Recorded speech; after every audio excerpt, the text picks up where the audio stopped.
Simple सी बात है, ये सारा पैसों का रंग है जो उनके जिस्म पे चढ़ा हुआ है। ठीक है, सर कैसा लगा आपको? बहुत ज़बरदस्त लगा, नहायत ही शानदार। क्या बताऊं यार। पर अगर हम लोग इंटीरियर की बात करें तो बहुत खूबसूरत है। मतलब बड़े बड़े और खूबसूरत, अंदर से बिल्कुल एयरपोर्ट वाली फीलिंग। लगता भी नहीं है बेसिकली, मतलब कि इंडिया में हो सकता है, ऐसा लग भी नहीं रहा। सर ज़्यादातर जो है वो इस तरह का कॉन्सेप्ट आपको या यूरोप में देखने को नज़र बिल्कुल आता है ऐसे है, बिल्कुल। या चाइना में आपको कभी देखने को नज़र आता है। आपने एक्सपेक्ट किया था कि साथ का कंट्री भारत भी अब इन चीज़ों के ऊपर काम करेगा? हमारे पड़ोसी ऐसा कर रहे हैं, हमें भी चाहिए हमारे पाकिस्तान। तो इंडियन जितने भी हम लोग ऐसी बिल्डिंग्स देखते हैं या इवेंट्स देखते हैं, वो इंटरनेशनली जो आपके जो मतलब जो वो कहते हैं ना स्टैंडर्ड्स उनको मीट करती है। जय हिंद दोस्तों भारत में आज के समय किस लेवल से प्रगति हो रही है, इस बात का अंदाजा तो आप भारत के विकास की इन छोटी छोटी वीडियो क्लिप को देखकर ही समझ सकते हो, जो कि आए दिन इंटरनेट पर बहुत ही तेजी से वायरल होती हैं। इंडिया जितना एडवांस है, जितना वो स्टैब्लिश है, जितनी उनकी पॉलिटिकली स्टैब्लिशमेंट है तो उस तरह वो ये चीज़ें सोच सकते हैं। हमारे पास ना मुल्क में अभी स्टैब्लिश नहीं है मुल्क की, तो हम किस तरह की चीज़ों में सोच सकते हैं।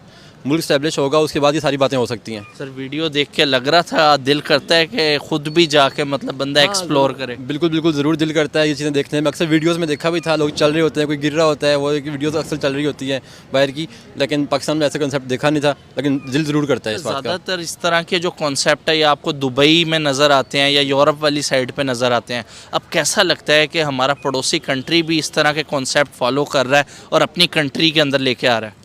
जी बिल्कुल, इंडिया की जैसे ही बात करें ना, आईटी में वो तकरीबन हर तरह वो आगे जा रहा है, तो इसलिए एडवांसमेंट उनकी जितनी है, जितने वो तरक्की कर रहे हैं, तो वो हर चीज़ में आगे जाएगा, उसमें कोई ऐसी बात नहीं है। इंडिया बहुत बड़ा है हमसे, लेकिन जिस तरह वो तरक्की कर रहा है तो वो अप्रिशिएट है, उसके होना चाहिए अप्रिशिएट उनको। पाकिस्तान में आपको क्या लगता है कि डेवलपमेंट की अगर बात की जाए, टूरिज़्म की बात की जाए, कितना काम किया जा रहा है पाकिस्तान में टूरिज़्म को प्रमोट करने के लिए? सर काम जितना करना चाहिए उतना हो नहीं रहा, लेकिन काम कुछ ना कुछ ज़रूर हो रहा है। मैं बेसिकली खुद बिलोंग करता हूँ नॉर्थर्न एरिया से, तो हमारे एरिया में बहुत ज़्यादा काम हो रहा है जब से ये KPK में हुकूमत। अब दरअसल हाल ही में इंटरनेट पर एक वीडियो बहुत ही तेजी से वायरल हो रही है, जिसमें एक मॉडर्न डिजाइन वाली टर्मिनल बिल्डिंग दिखाई दे रही है और इस बिल्डिंग में सारी आधुनिक सुविधाएं उपलब्ध कराई गई हैं और साथ ही साथ ये टर्मिनल बिल्डिंग बहुत ही ज्यादा लग्जरी है। तो अब यहाँ पर मैं आपको बता दूं कि वीडियो में दिखाई देने वाली टर्मिनल बिल्डिंग किसी रेलवे स्टेशन या फिर किसी एयरपोर्ट की नहीं है, बल्कि ये एक बस स्टैंड की टर्मिनल बिल्डिंग है। जी हाँ दोस्तों, ये एक बस स्टैंड है जो कि देखने में बहुत ही ज्यादा आकर्षक और बहुत ही ज्यादा प्रीमियम लग रहा है। उड़ीसा के भुवनेश्वर में बाबा साहेब भीमराव अंबेडकर बस टर्मिनल का निर्माण चल रहा था, जो कि अब पूरी तरह से संपन्न हो चुका है और उड़ीसा गवर्नमेंट नवीन पटनायक जी ने इसका लोकार्पण भी कर दिया है। आपको बता दें कि इंटरनेट पर इस वीडियो को नवीन पटनायक जी के द्वारा साझा किया गया था और उड़ीसा सरकार यानी कि नवीन पटनायक जी की सरकार ने इस बस स्टैंड के निर्माण में 180 करोड़ रुपए खर्च किए हैं और यह बस स्टैंड तकरीबन 17 एकड़ में फैला हुआ है। तो अब इन सारी चीजों को देखकर आप यहां पर समझ सकते हो कि वास्तव में आज के समय भारत कितनी तेजी से विकास कर रहा है कि भारत के जो बस स्टैंड हैं उनको भी इतना ज्यादा मॉडर्न और इतना ज्यादा लग्जरी बनाया जा रहा है और उनमें इतनी बड़ी रकम खर्च की जा रही है, जो कि आज से 10-15 साल पहले तक हम बस स्टैंड तो छोड़ो रेलवे स्टेशन और एयरपोर्ट के लिए भी खर्च नहीं करते थे। आपका ऑन ग्राउंड एक्सपीरियंस क्या कह रहा है तार साहब, ये जो इंदौर के हवाले से भी बताएं और ये जो मोदी साहब का प्लान है इस हवाले से भी कुछ शेयर करें सर। शीमा साहब, मेरा आज से तकरीबन 5 साल पहले जो पिछला ट्रिप था और उसको मैं उस 5 साल को और उसके बाद होने वाली सारी डेवलपमेंट को मैं उस लेंस से देख रहा हूँ। मैंने न्यू दिल्ली को भी उसी लेंस से देखा है और मैं इंदौर को भी उसी लेंस से देख रहा हूँ। लेकिन सबसे पहले जो आपने बात की कि निकलते ही पहला जो साइन वेलकम करता है एयरपोर्ट से बाहर कि द इंडियाज क्लीनेस्ट सिटी, छठी दफा इंदौर ने ये टाइटल लिया है कि क्लीनेस्ट सिटी।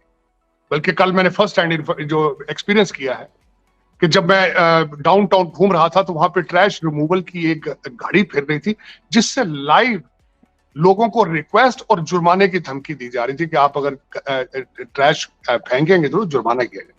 2015 में मूवमेंट शुरू की गई, 3000 से ज्यादा डस्टबिन लगाए गए और वो तकरीबन 5000 मीटर की दूरी पर उन्होंने उसको रखा ना, 500 मीटर के, हर 500 मीटर के ऊपर एक डस्टबिन लगाया। Home to home trash pickup किया गया।